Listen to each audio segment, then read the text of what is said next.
Vamos estudar a primeira parte do capítulo 8 do Evangelho segundo o Espiritismo, Bem-aventurados os puros de coração. Jesus disse: Bem-aventurados os que têm puro o coração. E o que significa ter puro o coração? Kardec explica para nós. A pureza de coração exclui toda ideia de egoísmo e de orgulho. Ou seja, aquele que tem puro coração é aquele que não traz dentro de si nenhuma ideia de egoísmo e de orgulho. Numa outra passagem, os evangelistas contam para a gente o seguinte caso. Apresentaram a Jesus algumas crianças e seus discípulos afastavam com palavras ásperas os que lhas apresentavam. Jesus, então, disse aos discípulos: Deixai que venham a mim as criancinhas, pois o reino dos céus é para os que se lhe assemelham. Não é que o reino dos céus seja para as crianças, mas para aqueles que se assemelham às crianças. E o que Jesus quis dizer com essa passagem? Primeiramente, vamos estudar o que é infância do ponto de vista da reencarnação, do ponto de vista da vida do espírito reencarnado. Olha, aproximando-se a reencarnação, o espírito perde pouco a pouco a consciência. É como se ele adormecesse lentamente, perdendo a consciência, para então poder começar uma nova existência naquele corpo que está se formando. E é natural que a atividade do espírito seja proporcional à fraqueza do corpo.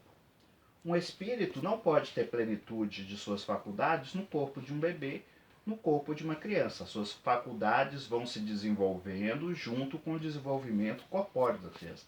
Na verdade, não é que elas vão desenvolvendo, elas vão despertando novamente à medida que o corpo vai se desenvolvendo.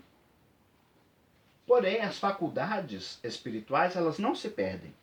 Elas apenas permanecem latentes nas crianças, ou seja, aguardando o momento correto de despertar.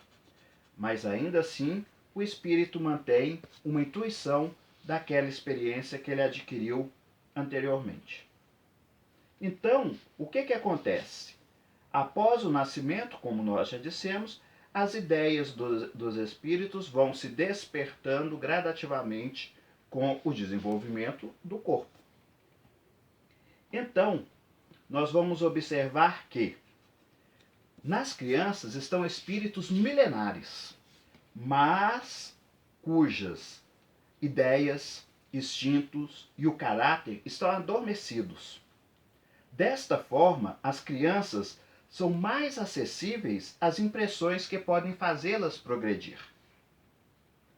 E tem uma coisa interessante. Além da criança ser mais acessível às impressões, às ideias que possam fazê-las progredir, elas apresentam uma candura, uma doçura, que desperta ternura naquelas pessoas que são responsáveis por cuidar delas, por cercá-las de carinho.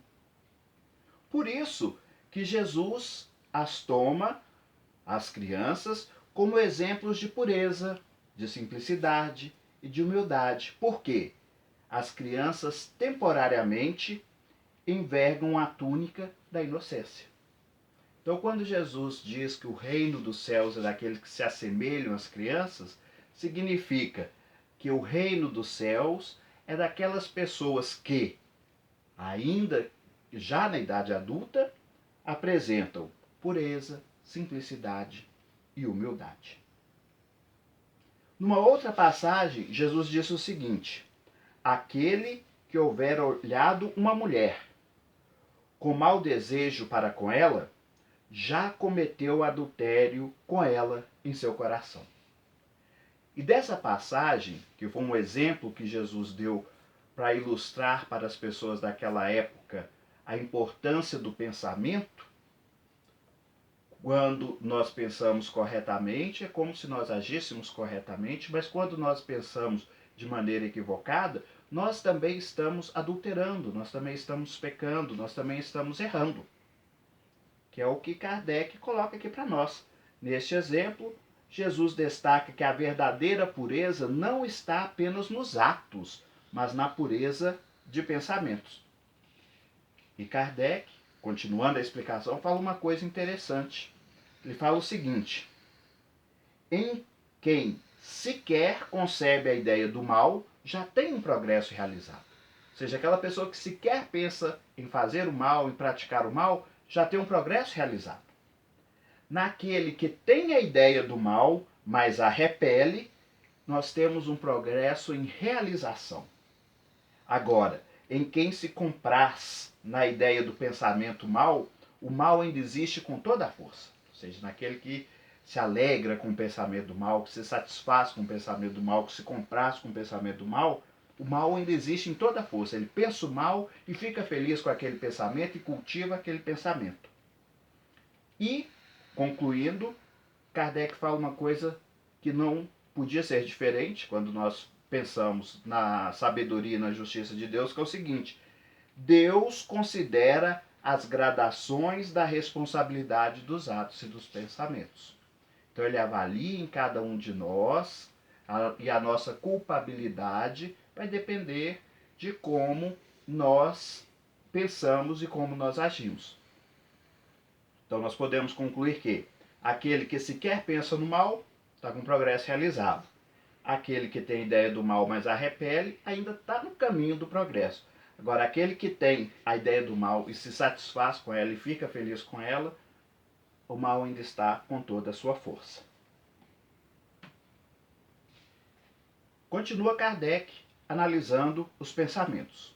Ele fala o seguinte: todo pensamento mau resulta de uma imperfeição da alma. Quando nós temos o desejo de nos purificarmos, os maus pensamentos que nós temos são repelidos por nós. Caso contrário, se nós ainda não temos o desejo de nos depurarmos, nós procuramos a ocasião de praticar o ato mal. E Kardec faz uma ponderação importantíssima aqui. Se alguém não pratica o mal apenas por falta de oportunidade, há tanta culpa como se o cometesse.